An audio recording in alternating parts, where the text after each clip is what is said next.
அனைவருக்கும் வணக்கம். தமிழ்நாடு அரசு பணியாளர் தேர்வாணையத்திலிருந்து இன்னைக்கு ஒரு செய்தி வெளியிட்டிருக்காங்க. செய்தி வெளியீட்டு எண் 93/2025 அடிப்படையில 15/7/2025 ஒரு செய்தி வெளியிட்டிருக்காங்க. அதில சார்பதிவாளர், இளநிலை வேலைவாய்ப்பு அலுவலர், வனவர், முதுநிலை வருவாய் ஆய்வாளர் மற்றும் உதவியாளர் உள்ளிட்ட பல்வேறு பதவிகளுக்கான 645 காலி பணியிடங்களை நிரப்ப ஒருங்கிணைந்த குடிமைப் பணிகள் தேர்வு 2 மற்றும் 2A ஆகிய பணிகளுக்கான அறிவிக்கை தேர்வாணையத்தால் 2025ஆம் ஆண்டிற்கான ஆண்டு திட்டத்தில் குறிப்பிட்டவாறு இன்று, அதாவது 15/7/2025 வெளியிடப்பட்டுள்ளது. தேர்வர்கள் 15/7/2025 முதல் 13/8/2025 வரை தேர்வாணைய இணையதளத்தின் மூலம் விண்ணப்பிக்கலாம் அப்படின்னு சொல்லியிருக்கிறாங்க. குரூப் 2 2Aக்கான நோட்டிஃபிகேஷன் வந்திருக்குது. ஸோ அது ஆஸ் பர் ஆனுவல் பிளானர் பிரகாரம் 15ஆம் தேதி ரிலீஸ் பண்ணுவோம்னு சொல்லியிருந்தோம். அது பிரகாரம் வந்துருச்சு அப்படிங்கிற மாதிரி சொல்லியிருக்கிறாங்க. முதல் நிலை தேர்வு பார்த்தீங்கன்னா பிலிம்ஸ் எக்ஸாம் 28/9/2025 அன்று நடைபெறும். தேர்வர்கள் தேர்வு கட்டணத்தை UPI மூலமாகவும் செலுத்தலாம் அப்படிங்கிற மாதிரி கொடுத்திருக்கிறாங்க.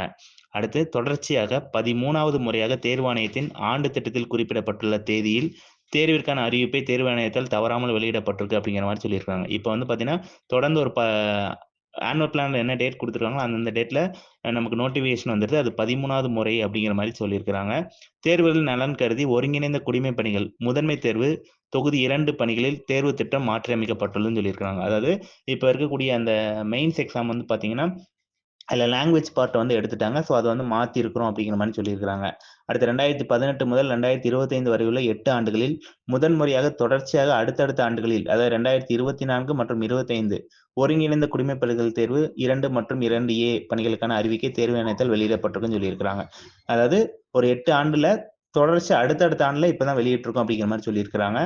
அடுத்து ஃபைனலா என்ன சொல்றாங்கன்னா 2025ஆம் ஆண்டு ஒருங்கிணைந்த குடிமைப் பணிகள் தேர்வு 2 மற்றும் 2A மூலம் ஒரு நிதியாண்டில் 2025-26 645 காலி பணியிடங்களை நிரப்புவதற்கான அறிவிக்கை வெளியிடப்பட்டுள்ளது.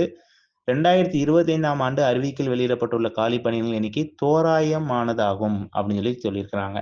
மேலும் அரசு துறை நிறுவனங்களிலிருந்து அதிகரித்து பெறப்படும் பட்சத்தில் கலந்தாய்விற்கு முன்பாக மேலும் அதிகரிக்கப்படும் என சொல்றாங்க. இந்த வேகன்சி பார்த்தீங்கன்னா ஒரு தோராயமா இப்ப வெளியிட்டிருக்கோம். ஸோ இது இன்னும் அதிகரிக்கிறதுக்கான வாய்ப்பு இருப்பதா இதன் மூலியமா சொல்லியிருக்கிறாங்க. தேங்க்யூ.